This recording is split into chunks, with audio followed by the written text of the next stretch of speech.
Hey, YouTube fam. It says I'm live. Hello, hello, hello.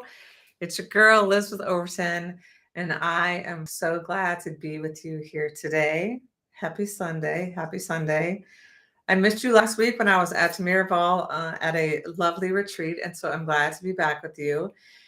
And today we're going to talk about two topics that are very near and dear to my heart: resistance and procrastination. Two amazing, amazing things. So, I do have a few new followers. So, I wanted to say thank you, and also welcome to my channel. And I also want to give you just a little and while we're starting here, please let me know in the comments, where are you watching from in the world, and what is your relationship with resistance and procrastination? I would love to know. If you can let me know in the comments, whether you're watching live or the replay, I would really appreciate it. So I just want to give you a little context of where I'm coming from and what you can expect when you come to my page or my channel.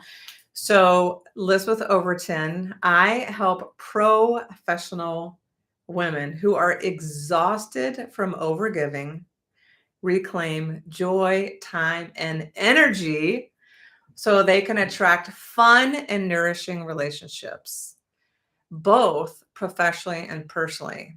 And so I have been a registered nurse for 25 years next month. I cannot believe it. And I have been a coach for 12 years. And I love, love, love, love, love connecting with women and helping women literally live a life that is super fulfilling in a way that rings your bells, because that's what you came here for and that's what you deserve.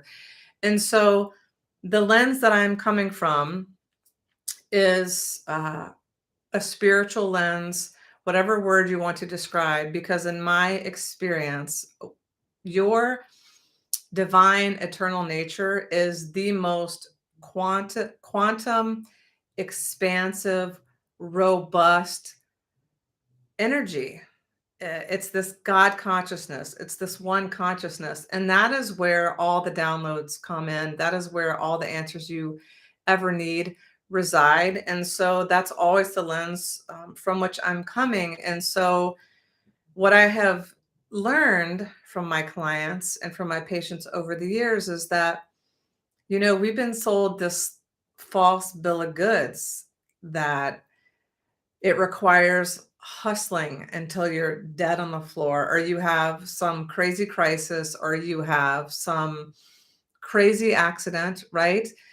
We have bought into this false belief that it actually requires suffering, that it needs to be hard, and that there's no possible way it could come easy. And that's just not true. And all of the things that I offer, whether it's my coaching or through my products, all those are doing, I'm simply tricking you, is it's helping you connect with your imagination, your curiosity, which helps you come from a place of compassion. So rather than focusing on your inner critic, your inner judge, the ego leading the show, you were coming from this deep sense of reverence for yourself and your when you show up for life, you're coming from this place of divine, eternal wisdom. And so everything from that place is easier. It just is. And so I want to talk about these things that so many of us struggle with: procrastination and resistance. And this is just my own lived experience. And so I would love to know if this resonates with you in any way. So, procrastination, I mean, I used to beat myself up about this, you know, um, and this falls in the same vein of using the word should. I should do this. I should do that. I should do this. It's like we give a lot of lip service to this thing of what we should do, right? And so procrastination is often, I believe, your soul's way of putting the brakes on something some action that you are supposed to take that is going to help move you closer to the fulfillment of your dreams, the evolution of your soul. It's your soul's way of causing you to pause, because sometimes inaction is the best thing that we can do. Because often, so often, we are coming from an energetic space and place of this desperate energy of like, I have to do this, I should do this. And, you know, karma, right, is energy always returns to its natural state or its original state. And so whatever we put out, we receive back to us. And if we are putting out this energy of like, oh God, I just have to get this done, I have to do this, sometimes it backfires. And so, and also if you believe in human design, basically, there are different types of design, and the idea is that when you live by your strategy based on what your design is, everything is much easier. And so, I'm a manifesting generator. So, my strategy is I need to wait to respond. I need to wait to make sure that my gut and my soul are in coherence. And it's like, yes, this feels good to me. This makes sense to me. This is what I need to do. And so, whenever I find myself in a place of what we would label as procrastinating, I just know, like, dude, it's okay.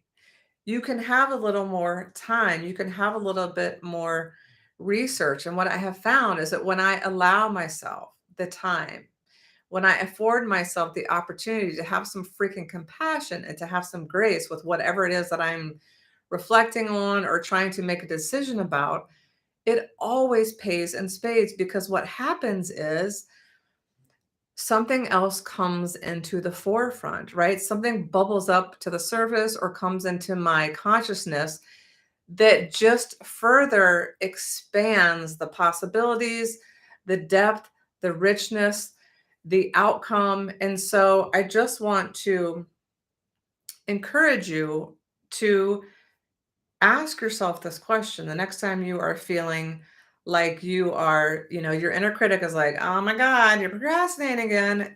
Ask yourself the question, you know, if I really dig a little bit deeper, like, what is this actually about? And if I allowed myself some grace, some compassion, even more time, more curiosity, just see what bubbles up, because you will always be provided the intel.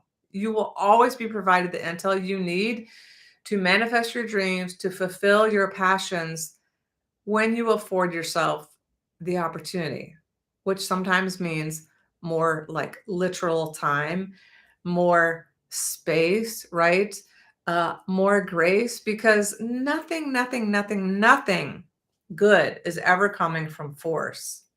I mean, David Hawkins' Power versus Force, phenomenal book, very scientific and very heavy. However, it's true, again, because energy is energy. And so I would love for you to ask yourself the next time you're feeling procrastination. And, look, everything has a practical aspect and what I would consider like an energetic spiritual aspect. And so there are always going to be things that we have to do that maybe don't ring our bells. Like, I do not like to clean. I do not like to clean. And so I had to figure out a way. Like, let's say something as simple as doing the dishes or like cleaning the house. Things that increase my enjoyment while I'm doing these obligatory tasks make it more fun for me. And so that is as simple as cranking up my favorite Spotify playlist and lighting my favorite incense. Because when I smell my favorite incense, literally it transports me to the frequency and the energy of how I feel when I'm practicing yoga or meditation. It's literally, your olfactory, your sense of smell is very powerful, which is why they say if you're selling your house, you always need to be baking fresh chocolate chip cookies, because we buy things based on the limbic system, the emotional system. So that's a total sidebar. However, from a practical standpoint, if you are procrastinating on doing something, You know, let's say, like, if you can't stand meal prep or cooking, there are simple ways, that I used to share with my clients, when it was coming to meal prep, is that you can commit to, creating your menu on one day of the week that feels good to you. You can get all your ingredients, right? And you can batch things, like anything that you can do ahead of time so that when it comes time to actually prepare the meal, you're just doing it and it's quick. You don't have to wash everything and then cut everything. Same with, like, I don't know, emails, laundry, writing those letters. Like, if you batch things together and they're more practical, it's like you get everything done at once and it's less overwhelming. And then in terms of resistance, right? Again, this all comes down to energy. So often as humans, we are resistant to doing the things that we absolutely know that we need to do to fulfill our dreams, to evolve the way that our souls want us to evolve. And often the reason we have resistance, or we feel trepidation, or we feel afraid, or we feel like like we want it but we don't want it, we're afraid, because the mind will always um, cause you to focus on what you will have to do, what you will have to forego, what you will have to give up. It's always focusing on the negative end of the spectrum, right? And so humans do not like the unknown. And what's hilarious is that's where all the magic is in the unknown. So when you are feeling resistance, again, if you can ask yourself the question, like, what's the worst possible thing that could happen if I just go ahead and fulfill or do the thing that I need to do for XYZ, whatever it is? What's the worst possible thing that could happen? And also, another question is, how might this support the evolution of my soul, or the evolution or the fulfillment of my desires, if I just go ahead and take the first step, right? Or another question could be, if I if I wanted to somehow make this resistance a little less intense, what could I do? What could I think about? What do I know about this? And also asking your question, is this really as bad as I'm making it out to be? Because often we literally have PhDs in the movies that we create about how bad something is going to be. And so we create suffering in the in between, right? When we have a desire and we're actually moving towards the desire, right? And so the way that you run a marathon is literally one step at a time. So if we can break all these things down into um smaller steps, and we can come from a place of, what is it really about this that's so upsetting or overwhelming, or that we're resisting? Because usually it has to do with something deeper that we're just trying to cover up. So when I asked the cards, the Divine AF card deck, about what would be helpful, like what wisdom would be helpful to support us this week in this space of resisting something that we need to do, or that will help us on our journey, and also dealing with this procrastination. And of course, because energy is energy, it never lies. It always provides the most perfect answers. I am magical and it's time to play.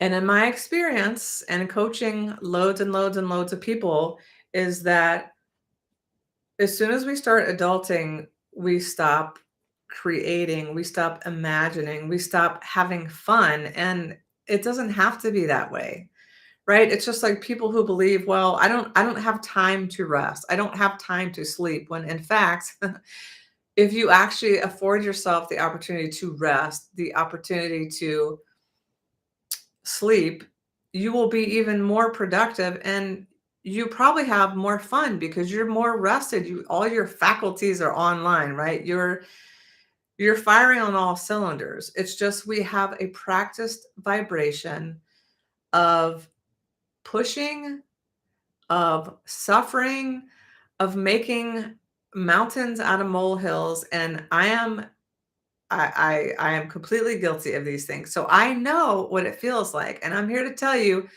there's another way. And it takes practice, and it takes practice, and it takes practice. So which one of these is ringing your bells? I am magical.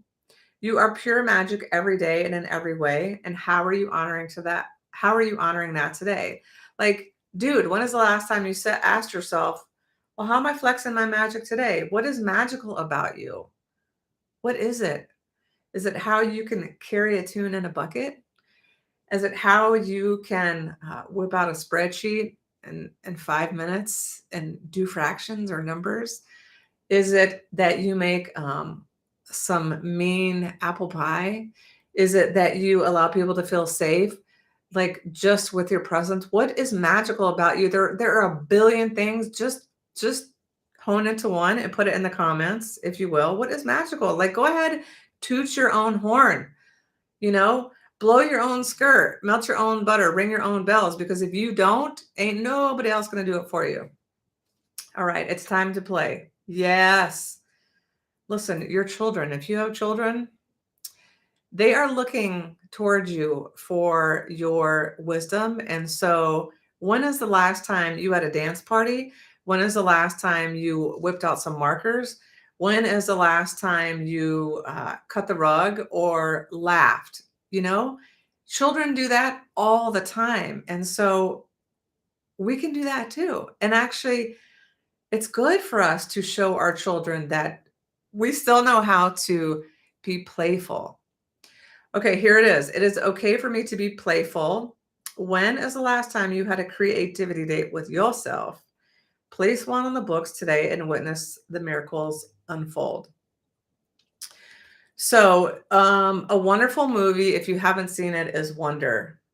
It's a wonderful movie. Of course, it definitely tugs at the heartstrings. However, I think that's very powerful to express our emotion and to, yeah, use movies as a way to reconnect to our wonder and delight. And so let me know in the comments, magical or playful, which one or both? Let me know in the comments how these resonate with you. And before I forget, there are so many ways that we could work together. Of course, lots of free content here on the YouTubes. I have a wonderful training that will help you learn how to work the tricks, learn the tricks to work the magic that have to do with law of attraction and manifestation, because so many people are teaching it in a way that creates a frustration and attracting um, things that people don't necessarily want. And so it's all about honing your beautiful mind, but not from an intellectual place, from the place of your incredible imagination. It's about visualization, because all athletes do it. It's called mental rehearsal. When you use your mind from the place of imagining what's possible, it's powerful, because your brain has something called mirror neurons. And this is wild and true. And which is why my training is so amazing. Go check it out on my website, elizabethoverton.com. If all you do is mentally rehearse, let's say, it's the basketball finals right now, these men and women that are rehearsing their free throws, right? They're just mentally, they can smell the basketball, they can smell the court, they're imagining that they're on the court, and they're getting their form down, and they're tossing in their free throw, right? Hundreds and hundreds and hundreds of times. The same neurons that fire when the basketball player is physically doing the act of throwing a free throw on the basketball court are firing in the brain just by mentally rehearsing it. So that is what my training teaches you how to do. It teaches you how to create vignettes in a movie where you have already manifested your desire. And it is so much fun, and you can teach it to your kids. So anyway, check that out. Also, if you are looking for If you're looking for support in the form of words and little containers, I'm so ecstatic that my newest journal is hot off the press, manifestation journal and coloring book for women. It's hot off the press and it has coloring pages. So here's the thing. Life gets to be amazing and quantum and easy if that's what you want it to be. And really, I just want to invite you to think about where in your life are you being a little bit too rigid, where maybe you could have a little bit more playfulness, a little bit more creativity and imagination. Go check out my training. This was available on the Amazons, and this really helps you focus on your to-do list and your joy list. Because, when we come from this energy of appreciation and joy, law of attraction is always in effect, except for when you're sleeping. So most people that are watching this are practiced in the momentum of anxiety, angst, what's not working. And listen, been there, done that for most of my life. However, there's another way, and it just takes practice. It just takes practice. So this every day, this is for 28 days. So there is a page. It's basically like your whole entire day from in the morning until the evening. There's a beautiful quote, start with a smile and see what follows. Just simple energy to tap into. My top 3 priorities for today. So like, what's your focus? But then your today's joy list and what you appreciate today. I have a different feeling or experience with gratitude versus appreciation. Of course, do what rings your bells and what resonates with you, because that is what will work for you. I feel like appreciation is literally like just honing in on right now. Like, what are you appreciating right now? And it could be, I have clean clothes. I just appreciate that I have awesome clothes that make me feel sexy and divine and whatever, right? Or I have this beautiful bar stool that I'm sitting on that's this beautiful white color. It's very divine, all the things, whatever it is. Whereas gratitude is, a lot of people give lip service to gratitude, or they say things, but they don't actually feel it in their soul. Thank you. Like, I hope you know what I'm talking about. It's energy never lies. So a lot of people give lip service and they say things, but they don't actually mean them. They're not coming from here. And to me, appreciation is coming from the soul. It's coming from the heart. It's reverent. It's just so it's so juicy and it's so heartfelt and and you can't fake appreciation, whereas I feel like you could fake gratitude. Anyway, it's kind of like splitting hairs at this point. It's just an invitation to focus on what is new and good in your life. I'm going to end with this. My favorite text message to send my 19-year-old son is what's the good news? So we'll end with that. Let me know in the comments, what's the good news? Can you find one kernel of truth in your life that you are excited to be appreciative of? Because when you do, it seems so stupid and insignificant. However, it's law. The law of attraction is always in effect. So when you are focusing on what's new and good, or what's old and good, or what's right now, you basically are energetically sending a bat signal to the universe saying, oh my God, oh my God, oh my God, look at, she's appreciating this. Give her 20 more things just like it to appreciate. And the same thing happens with your thoughts. So the mind is a beautiful tool, especially if we know how to leverage it for our highest good. And you have a very large posse, a very large squad of guides, angels that are waiting in the wings for you to place your order. So what do you want? What do you want? And how can you lean into the resistance of moving towards it, and leaning into the procrastination and being gentle with yourself, and knowing that when you're procrastinating, it's your higher self's way of saying, just a minute. We need one more minute. We need 5 more days. We need to sleep on this and see what happens. It's magical. All right. Until next time, peace out.